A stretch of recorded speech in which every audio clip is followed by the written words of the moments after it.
सब बहुत ही बढ़िया, बहुत ही बेहतरीन और बहुत ही ज़्यादा आनंद मंगल से होंगे, ऐसी हम आशा करते हैं। दोस्तों, भारतवर्ष जो कि पूरी तरह से आध्यात्मिक रस में रंगा हुआ एक बहुत ही अद्भुत देश है और इस अद्भुत देश में एक बहुत ही अद्भुत राज्य है जिसका नाम है उड़ीसा। जी हाँ दोस्तों, यूँ तो उड़ीसा का नाम आते ही सबसे पहले जहन में जो तस्वीर उभरती है वो तस्वीर है जगन्नाथ मंदिर की। जी हाँ, उड़ीसा के पुरी में स्थित है जगन्नाथ मंदिर जो कि बहुत ही अद्भुत, बहुत ही भव्य है और उसके अलावा भी यहाँ बहुत सारे धामों के दर्शन हमें देखने को मिलते हैं। तो चलिए दोस्तों, आज की हमारी विशेष यात्रा को प्रारंभ करते हैं और एक बहुत ही सरप्राइजिंग लेकिन बहुत ही ज़्यादा ऐतिहासिक और बहुत ही ज़्यादा प्राचीन धाम के दर्शन की ओर आपको ले चलते हैं। बिना समय गवाए हमारे साथ में जुड़ जाइए हमारे आज के दर्शन के लिए। दोस्तों, भारतवर्ष के उड़ीसा राज्य में एक बहुत ही सुप्रसिद्ध स्थान हमें देखने को मिलता है। ये स्थान है पुरी, जहाँ पर भारतवर्ष के बहुत ही ज़्यादा सुप्रसिद्ध और प्रख्यात देव श्री जगन्नाथ जी का मूल मंदिर है। दोस्तों, जगन्नाथ जी के बहुत सारे चमत्कार इस स्थान से और इसके साथ साथ में इसके आसपास के क्षेत्रों से जुड़े हुए देखने को मिलते हैं। ऐसा ही एक चमत्कारिक स्थान है जो कि जगन्नाथ जी के पुरी मंदिर से लगभग 18 किलोमीटर की दूरी पर है। जी हाँ दोस्तों, ये स्थान है अलारनाथ मंदिर, जहाँ के दर्शन के लिए आज हम आपको लेकर के आए हैं। दोस्तों, ऐसा बताया जाता है कि चैतन्य महाप्रभु जब जगन्नाथ जी के दर्शन करने के लिए पुरी आए थे, तब जगन्नाथ जी की कुछ तबीयत खराब थी, जिसकी वजह से जगन्नाथ जी के दर्शन चैतन्य महाप्रभु नहीं कर पाए थे। तब चैतन्य महाप्रभु के स्वप्न में जगन्नाथ जी ने दर्शन दिए और उन्हें इस स्थान के बारे में बताया और चैतन्य महाप्रभु जी से ये कहा कि आप वहाँ चले जाइए, उस स्थान पर आपको मेरा साक्षात्कार होगा, मेरे दर्शन होंगे। चैतन्य महाप्रभु जब इस स्थान पर आए तो उन्हें इस स्थान पर जगन्नाथ जी के बहुत ही अद्भुत दर्शन प्राप्त हुए, वो भी भगवान विष्णु के साक्षात स्वरूप में। जी हाँ दोस्तों, बहुत ही विशेष महिमा अपने अंदर समेटे हुए यहाँ ये स्थान हमें देखने को मिलता है, जिसका नाम है अलारनाथ मंदिर। बता देना चाहूँगा, पुरी से कुछ ही दूरी पर ये स्थान है और इसकी महिमा बहुत ही ज़्यादा विशेष बताई जाती है।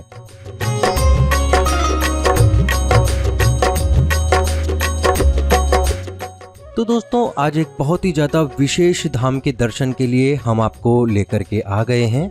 अभी हम मंदिर के एक विशाल आकार के प्रवेश द्वार से अंदर की ओर प्रवेश कर चुके हैं और सामने की ओर एक विशाल प्रांगण और उसके साथ में एक विशालकाय भवन हमें यहाँ देखने को मिल रहा है।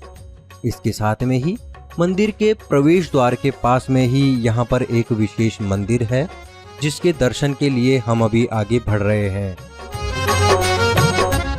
यूँ तो विशेष रूप से ये मंदिर भगवान विष्णु जी को समर्पित है, परंतु कुछ अन्य दर्शन भी हमें यहाँ देखने को मिलते हैं, जिनके बारी बारी से हम दर्शन करेंगे, मंदिर के बारे में विचार विमर्श करेंगे, मंदिर के बारे में चर्चा करेंगे और अपनी यात्रा को यहाँ से आगे की ओर बढ़ाते रहेंगे।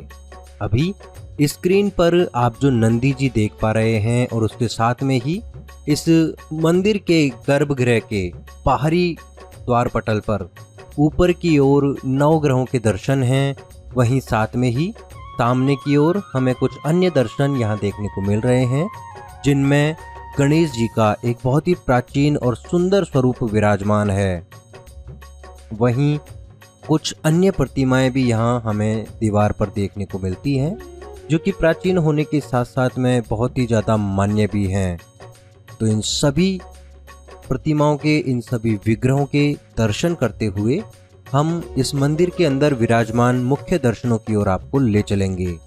जी हाँ दोस्तों, सामने की ओर आप देख सकते हैं यहाँ पर भगवान शिव जी के तांडव करते हुए स्वरूप को विराजमान किया गया है, जो कि बहुत ही ज़्यादा विशेष होने के साथ साथ में बहुत ही ज़्यादा अद्भुत भी है। इसके साथ ही यहाँ से अपनी यात्रा को आगे की ओर जब हम बढ़ाते हैं तो यहाँ पर हमें गणेश जी की एक बहुत ही विशेष प्रतिमा के दर्शन देखने को मिलते हैं। तो चलिए गणेश जी की एक विशेष और अद्भुत प्रतिमा के दर्शन करते हुए हम अपनी यात्रा को यहाँ से आगे की ओर बढ़ाते हैं। दोस्तों, इस मंदिर का जो बाहरी प्रांगण है वो बहुत ही ज़्यादा विशाल आकार का हमें यहाँ देखने को मिलता है और इसके साथ में ही आप देख सकते हैं बहुत ही ज़्यादा विशेष तरीके से बना हुआ ये मंदिर हमें यहाँ देखने को मिल रहा है।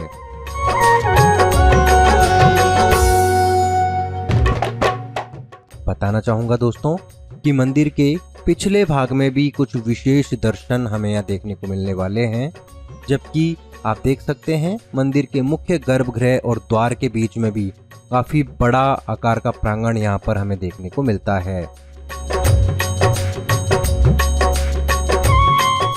तो चलिए पहले मंदिर के पिछले भाग में स्थित पिछले भाग में विराजमान कुछ दर्शनों की ओर आपको ले चलते हैं और उसके बाद में दर्शन करते हुए यहाँ पर जो प्रभु जी हैं उनसे वार्तालाप करके हम इस मंदिर के प्राचीनता और इतिहास के बारे में जानेंगे और साथ में ही पिछली तरफ जो मंदिर में दर्शन विराजमान हैं उनके बारे में भी विषय चर्चा करेंगे। ये जो आप भगवान देख रहे हो, ये इनका नाम है एकादशी भगवान। मान्यता है कि चैतन्य महाप्रभु के हाथों से ही भगवान जी का स्थापना हुआ था। तो चैतन्य महाप्रभु जब पहली बार पुरी आए थे जगन्नाथ जी को दर्शन करने के लिए, तो उनको पुरी में जगन्नाथ जी का दर्शन नहीं मिला, तो अपना प्राण को त्याग देने के लिए समुद्र चले गए थे चैतन्य महाप्रभु। वो इतना विमोहित हो गए थे भगवान जी के दर्शन के बिना, ना ही कुछ खाते कि ना ही कुछ पीते थे। तो जब वो समुद्र चले गए आत्महत्या करने के लिए, वहीं समुद्र किनारे उनको आकाशवाणी हुआ, रुक जाओ चैतन्य, ऐसा मत करो, तुम ही मेरा परम भक्त हो। अगर मेरा दर्शन करना चाहते हो तो इस समुद्र किनारे तुम दक्षिण दिशा में चले जाओ, मैं तुम्हें विष्णु के अवतार में दर्शन दूंगा। अभी मैं मानव लीला कर रहा हूँ, इसलिए तुम मेरे जगन्नाथ का रूप का दर्शन नहीं पाओगे।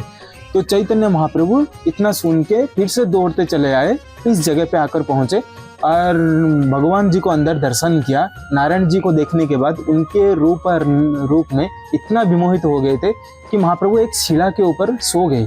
जो सो गए थे, चैतन्य महाप्रभु के शरीर से एक प्रेम और भक्ति से एक ताप निकला था नारायण जी को देखने के बाद, तो वो पत्थर पिघल गया। तो अभी भी वो पिघला हुआ पत्थर इस मंदिर के अंदर है, उसकी पूजा की जाती है। और ये भगवान जी को कुछ सालों बाद चैतन्य को स्वप्नादेश हुआ नारायण जी की तरफ से कि मेरा एक प्रतिमा है चैतन्य मिट्टी के नीचे, मुझे निकल कर मेरी स्थापना करो। तो चैतन्य महाप्रभु ने एकादशी के दिन ही नारायण जी का ये छोटा वाला मूर्ति को मिट्टी के नीचे से निकालकर स्थापना की और मंदिर बनाई। तो जब महाप्रभु एकादशी के दिन निकले थे तो उन्होंने नाम रखा एकादशी नारायण। तो इसीलिए महाप्रभु का यहीं पे पूजा होता है। इनका है कि मंदिर भी था, लेकिन जब काला पहाड़ ने आक्रमण किया था तो मंदिर को तोड़ दिया था, इसलिए कुछ टूटी फूटी निशानियां हैं यहाँ पे मंदिर का सिंह द्वार का। और वहाँ पे भी कुछ दो बड़े बड़े पत्थर है, एक पत्थर पे सप्तऋषियां हैं, दूसरी पत्थर पे महालक्ष्मी माँ का फोटो भी है। आप दर्शन करेंगे वहाँ पे। तो दोस्तों, जैसा कि आपने देखा कि भगवान विष्णु जी की एक बहुत ही प्राचीन प्रतिमा यहाँ पर विराजमान है, जिसके दर्शन स्वयं श्री चैतन्य महाप्रभु जी ने किए थे। इसके साथ में ही यहाँ पर कुछ अन्य प्रतिमाएं भी हमें देखने को मिल रही है, जिनमें विशेष रूप से काले पत्थर से बनी हुई ये प्रतिमा है जो कि आपके सामने है। और यहाँ से इस प्रतिमा के दर्शन करते हुए अब हम अपनी यात्रा को आगे की ओर बढ़ाएंगे। बता देना चाहूँगा दोस्तों, यहाँ से आगे की ओर चलने पर एक और विशाल आकार की शिला हमें यहाँ देखने को मिलती है, जो कि काफ़ी प्राचीन शिला है। और इस शिला पर 9 ग्रहों के दर्शन हमें देखने को मिलते हैं, जो कि बहुत ही ज़्यादा विशाल आकार के होने के साथ साथ में काफ़ी प्राचीन भी हैं और यहाँ आने वाले सभी भक्तों के लिए बहुत ही विशेष मान्यता और आस्था का केंद्र भी है। तो यहाँ से हम बारी बारी से सभी 9 ग्रहों के दर्शन करते हुए अपनी यात्रा को यहाँ से आगे की ओर बढ़ाएंगे। बता देना चाहूँगा दोस्तों कि अलारनाथ मंदिर में श्री चैतन्य महाप्रभु जी ने जब दर्शन के बाद में विश्राम किया था, तब एक शिला के ऊपर उन्होंने विश्राम किया था और प्रभु की भक्ति और प्रभु के शरीर की गर्मी से वो शिला पिघल गई थी, जो कि आज भी हमें यहाँ इस मंदिर में ही देखने को मिलती है। तो चलिए दोस्तों, यहाँ से दर्शन करते हुए अब हम अपनी यात्रा को आगे की ओर बढ़ाते हैं और मंदिर की लगभग आधी परिक्रमा अभी हम कर चुके हैं। जैसा कि आप यहाँ देख पा रहे हैं कि एक बहुत ही विशाल आकार का श्वेत वर्ण का हमें यहाँ पे मंदिर देखने को मिल रहा है, जो कि काफ़ी प्राचीन होने के साथ साथ में पूरे ओडिशा में ही नहीं बल्कि पूरे भारतवर्ष में सुप्रसिद्ध है। और कुछ विशेष समय पर इस मंदिर में भक्तों की भीड़ जगन्नाथ मंदिर के बराबर हमें देखने को मिलती है। यहीं मंदिर के जो गर्भगृह हैं उनकी बाहरी दीवारों पर कुछ अन्य प्रतिमाएं भी विराजमान की गई हैं, जो कि भक्तों के लिए आस्था का केंद्र मानी जाती हैं। यहाँ आने वाले भक्तगण कुछ विशेष महोत्सवों का इंतजार करते हैं, जबकि उड़ीसा के बाहर से आने वाले लगभग सभी दर्शकगण, लगभग सभी पर्यटकगण जगन्नाथ जी के दर्शन के बाद में जो एक बहुत लंबी सूची है अन्य दर्शनों की, उसमें अलारनाथ मंदिर को शामिल करते हैं। पुरी आने वाले जितने भी भक्तगण हैं वो सबसे पहले समुद्र में स्नान करते हैं और स्नान करके आचमन करके स्वयं को पवित्र घोषित करते हैं। उसके बाद में जगन्नाथ जी के श्री मंदिर में दर्शन के लिए जाते हैं। विशाल आकार का एक मंदिर यहाँ पर विराजमान है, जिसमें दर्शन करने के बाद में काफ़ी सारे अन्य दर्शन अपनी सूची में जोड़ते हैं, जो कि एक तरह से परंपरागत हैं। उन्हीं में अलारनाथ का मंदिर भी शामिल है, जो कि भक्तों के लिए एक विशेष आस्था का केंद्र है। इसकी दो मुख्य वजह हैं। पहली वजह है कि श्री चैतन्य महाप्रभु जी ने स्वयं इस स्थान पर साक्षात विष्णु जी के दर्शन किए थे, और दूसरी वजह है कि जब स्नान के बाद में भगवान के दर्शन जगन्नाथपुरी में कुछ समय के लिए बंद होते हैं, उस समय इस स्थान पर जगन्नाथ जी के दर्शन भक्तों को प्राप्त होते हैं। इसीलिए इस स्थान को जगन्नाथ जी का दूसरा घर भी बताया जाता है। और इसके साथ में ही तीसरी और सबसे विशेष वजह जो कि हमें ज्ञात होती है वो ये है कि इस मंदिर में प्रसाद के रूप में जो खीर बनाई जाती है, उस खीर को ग्रहण करके, उस प्रसाद को ग्रहण करके बहुत सारे असाध्य रोगी, जिनके असाध्य रोग थे, उनका निवारण होता आया है। और ये एक विशेष मान्यता और एक विशेष परंपरा इस स्थान के साथ जुड़ी हुई है। अभी हम यहाँ से आगे की ओर बढ़ते हैं और आपको दर्शनों की ओर ले चलते हैं। जी हाँ दोस्तों, इस मंदिर के मुख्य गर्भगृह के अंदर वीडियोग्राफी और फोटोग्राफी करना मना है, लेकिन इसके अलावा भी हम आपको दर्शन करवाएंगे कुछ फोटों के माध्यम से। आप अभी देख सकते हैं यहाँ पर जो मुख्य श्री विग्रह गर्भगृह के अंदर विराजमान है, उनकी बाहर एक बहुत ही सुंदरतम और विशाल आकार की फोटो हमें यहाँ देखने को मिल रही है। इसके साथ में ही गर्भगृह के अंदर विराजमान श्री विग्रह के एक और दर्शनों की फोटो हमें प्रभु जी के द्वारा उपलब्ध करवाई गई है। आप देख सकते हैं यहाँ पर भगवान विष्णु जी के साथ साथ में उनकी दोनों पत्नियां भी इस सुंदर विग्रह स्वरूप में विराजमान है। और यहीं पर हमें एक बहुत ही विशाल आकार की प्रतिमा विष्णु जी की देखने को मिलती है। चलिए यहाँ से दर्शन करते हुए अपनी यात्रा को आगे की ओर बढ़ाते हैं और मंदिर के ही एक प्रभु जी से वार्तालाप करके इस मंदिर की प्राचीनता, मंदिर का इतिहास और मंदिर से जुड़ी मान्यताओं के बारे में विषय चर्चा करते हैं। जय जगन्नाथ, जय अलारनाथ। ये है नारायण विष्णु भगवान अलारनाथ जी है। वो जो चैतन्य महाप्रभु जो 1510 ख्रीष्टाब्द आए थे जगन्नाथ जी को दर्शन करने के लिए, लेकिन जगन्नाथ दर्शन मिला नहीं, क्योंकि हर साल में 108 कलश में भगवान नहाता है। आषाढ़ मास में नहाने का बाद जगन्नाथ जी का बीमार हो जाएंगे 15 दिन के लिए। पूर्णिमा से अमावस्या, स्नान पूर्णिमा जो होता है, पूर्णिमा से नहाकर भगवान का 15 दिन के लिए असुस्थ में रहेंगे जगन्नाथपुरी। इसी समय चैतन्य महाप्रभु दर्शन मिला नहीं। वो सोचते हम भगवान जगन्नाथ जी को कैसे दर्शन करेंगे, लेकिन जगन्नाथ दर्शन मिला नहीं। वो सोचा है हमारा मन में कुछ अपवित्र है, शरीर अपवित्र है, इसीलिए भगवान दर्शन नहीं मिलता है। भक्त और भगवान को सामंजस्य वही है था, जय भगवान का मिलन कैसे होता है। वो जो दर्शन नहीं किया है, इसे सोचकर दक्षिण साइड जो सागर है, समुद्र, इस समुद्र में प्राण विसर्जन करने के लिए चैतन्य महाप्रभु गया है। जाने का समय जगन्नाथ जी का स्वप्नादि से हुआ, ये चैतन्य ठहर, आप प्रिय परम भक्त है, आप जाइए। जो अलारनाथ ब्रह्मगिरी है, विष्णु भगवान नारायण मंदिर है, उनको दर्शन करने से जगन्नाथ का दर्शन फल प्राप्ति लाभ करेंगे। इसीलिए पुरी छोड़कर वहां आए थे। वहां 20 किलोमीटर मंदिर का, जगन्नाथ मंदिर का पश्चिमी साइड ये नारायण का मंदिर है, इसलिए वहां पर नारायण विराजमान किए है। ब्रह्मा गिरी है, ब्रह्मा प्रतिष्ठित ठाकुर है, ब्रह्मा प्रतिष्ठित किया है। इसीलिए चैतन्य महाप्रभु वहां आए थे। वहां आकर नारायण मूर्ति को दर्शन करके साष्टांग प्रणिपात किए थे। वो प्रणिपात करने का बाद इतना भक्ति था, वो पत्थर देखिए, वो जो चैतन्य का दिल का निशान है, अभी मंदिर है, चैतन्य मंदिर है, वो चैतन्य मंदिर के पत्थर में चैतन्य महाप्रभु दंड प्रणाम किए थे। वो दंड प्रणाम करने का बाद इतना भक्ति था, वो पत्थर भी पिघल गया, मेल्ट हो गया। इसीलिए सारे जगन्नाथ प्रेमियों, जितना भारतवर्ष में जगन्नाथ प्रेमियों वो आता है, जगन्नाथ को दर्शन करता है। जिस समय चैतन्य महाप्रभु आए थे, इसको आधार करे सब भक्त, जगन्नाथ का भक्त वहां आकर जगन्नाथ का दर्शन करता है, वही किंवदंती है। और एक आल्बर संप्रदाय का कमा ब्राह्मण थे, उनका भक्ति जो श्रीनिकेतन जो है, इनका बेटा का नाम मधुसूदन जी है, उनका हाथ से भक्तिपूर्ण भाव से महाप्रभु खीर भोग खाकर जगन्नाथ का अभी भी संकेत चिन्ह है, चक्र हाथ है। देखिए भगवान का खीर खाकर हाथ जल गया है, और मुख में भी डान चक्र का मुख एक दिल का निशान है, और दिल में भी एक स्पॉट दाग है, खीर का स्पॉट दाग है। भगवान वहां पर जिसी समय बीमार में रहता है पुरी में, इसी समय खीर भोग वहां पर अर्पण होता है। इसीलिए सारे भक्त वहां पर खीर खाकर भगवान का आनंद अनुभव करते हैं।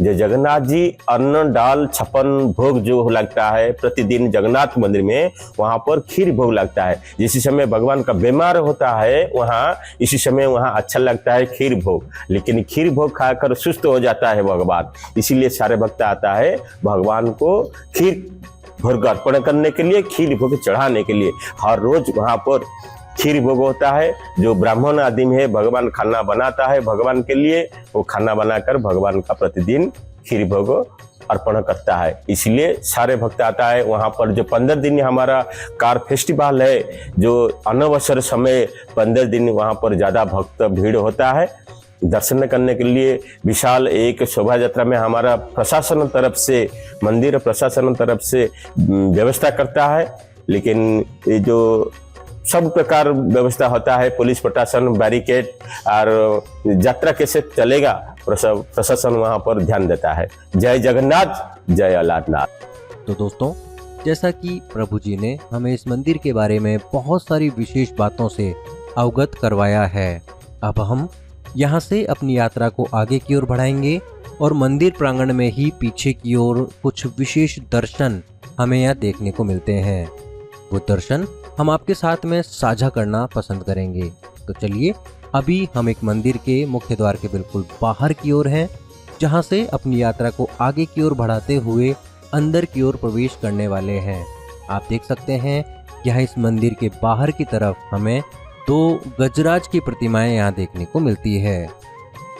गजराज की इन सुंदरतम प्रतिमाओं के दर्शन करते हुए अब हम अपनी यात्रा को यहाँ से आगे की ओर बढ़ाते हैं और मंदिर के मुख्य प्रांगण में अंदर की ओर प्रवेश करते हुए आपको ले चलते हैं इस मंदिर में विराजमान एक बहुत ही विशेष विग्रह की ओर। इस मंदिर से एक बहुत ही विशेष कथा जुड़ी हुई है, जिसके बारे में हम चर्चा करते हैं। दोस्तों, रथ यात्रा से ठीक पहले भगवान जगन्नाथ और उनके भाई बहनों के देव स्थान पूर्णिमा से नेत्र उत्सव तक भक्तों द्वारा भगवान अलारनाथ की पूजा की जाती है। माना जाता है कि देव स्नान पूर्णिमा के बाद देवता बीमार पड़ जाते हैं। देवताओं के स्नान के लिए कुल 108 औषधिक और सुगंधित पानी के बर्तन का उपयोग किया जाता है।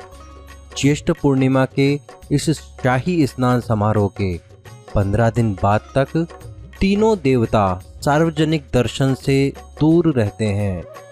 इस अवधि को अनासार अवधि के रूप में जाना जाता है। इस अवधि के दौरान भक्त जगन्नाथ मंदिर में भगवान की एक झलक के दर्शन भी नहीं कर पाते हैं। अनासार के दौरान जब भगवान बीमार हो जाते हैं तब अलारनाथ मंदिर परिसर में भगवान को खीर का भोग लगाया जाता है और साथ ही साथ भक्तों को यही भोग भेंट किया जाता है। इस मंदिर में भगवान विष्णु को भगवान अलारनाथ के रूप में पूजा जाता है। मंदिर में प्रतिष्ठित भगवान विष्णु अपने विग्रह रूप के साथ साथ में प्रार्थना मुद्रा में अपने वाहन गरुड़ जी के साथ में विराजमान है। भगवान विष्णु की 4 भुजाएं हैं।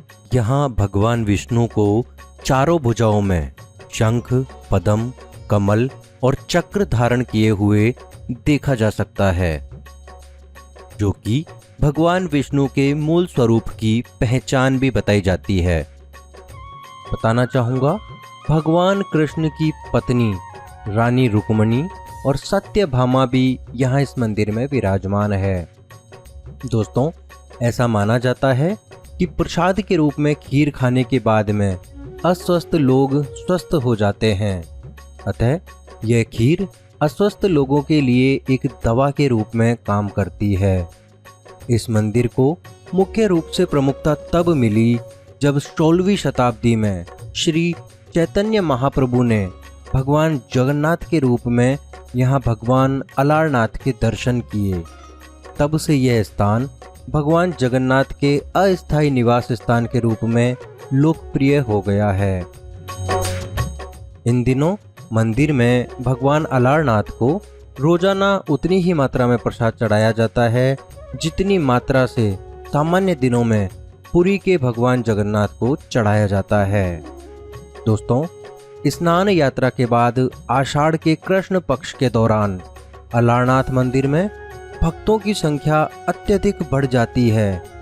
लोगों का ऐसा मानना है कि ब्रह्मगिरी के अलारनाथ मंदिर में, जो कि पुरी से लगभग 18 किलोमीटर की दूरी पर है और भगवान विष्णु को समर्पित है, अलारनाथ भगवान जगन्नाथ जी के रूप में यहाँ प्रकट होते हैं। यदि आप भी यहाँ दर्शन के लिए आना चाहते हैं तो बता देना चाहूँगा, उड़ीसा की राजधानी भुवनेश्वर के साथ सड़क मार्ग से अलारनाथ मंदिर अच्छी तरह से जुड़ा हुआ है। पुरी जिले के ब्रह्मगिरी में स्थित अलारनाथ भुवनेश्वर से लगभग 90 किलोमीटर की दूरी पर स्थित है, जबकि पुरी से यह स्थान मात्र 18 किलोमीटर की दूरी पर स्थित है। तो दोस्तों, इस मंदिर के बारे में कुछ विशेष बातों से हमने आपको अभी अवगत करवाया है और विशेष विषय चर्चा करते हुए हम मंदिर के उस भाग में पहुंच गए हैं जहां पर हमें श्री चैतन्य महाप्रभु जी की विशेष और विशाल आकार की प्रतिमा के दर्शन देखने को मिलते हैं।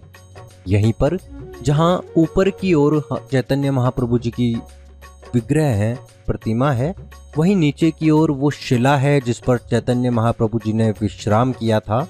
और जैसा कि हम आपसे चर्चा कर चुके हैं, जैसा कि प्रभु जी ने भी इस स्थान के बारे में हमें बताया था, ये जो शिला आप अभी यहाँ दर्शन कर रहे हैं, ये बहुत ही ज़्यादा विशेष और बहुत ही ज़्यादा चमत्कारिक शिला मानी जाती है। तो यहाँ से इस शिला के दर्शन करते हुए अब हम अपनी यात्रा को आगे की ओर बढ़ाएंगे।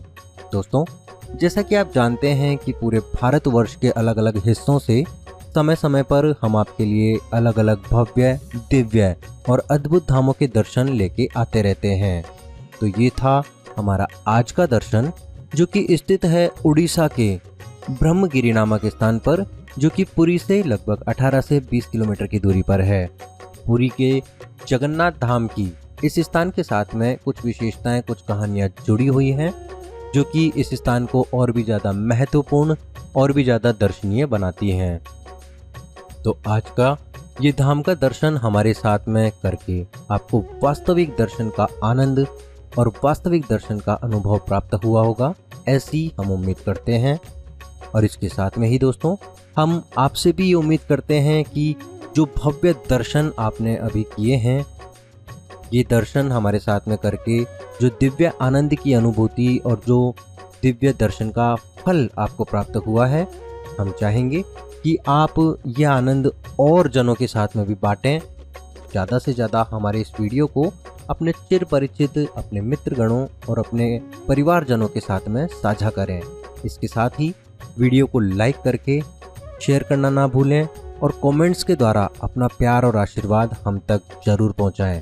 इसके साथ ही जो भी भक्तगण हमारे साथ में आज पहली बार नए जुड़े हैं, उन्हें मैं ये कहना चाहूँगा कि दोस्तों, भारतवर्ष के अलग अलग हिस्सों से इसी तरह के भव्य दिव्य धामों के दर्शन हमारे साथ में आगे भी यदि आप करना चाहते हैं तो हमारे चैनल को सब्सक्राइब जरूर करें, नोटिफिकेशन आइकॉन को ऑन कर लें और साथ ही इस ब्लॉग को लाइक और शेयर करना बिल्कुल भी ना भूलें। तो दोस्तों, ये थे दर्शन हमारे आज के एक बहुत ही दिव्य, बहुत ही भव्य और अद्भुत धाम के। उड़ीसा से आज के इस धाम के दर्शन हमने आपको करवाए हैं। उम्मीद करते हैं दोस्तों कि आज के धाम के दर्शन करके आपके मन को बहुत ही ज़्यादा भक्ति भाव मिला होगा और आध्यात्मिकता को तृप्ति मिली होगी।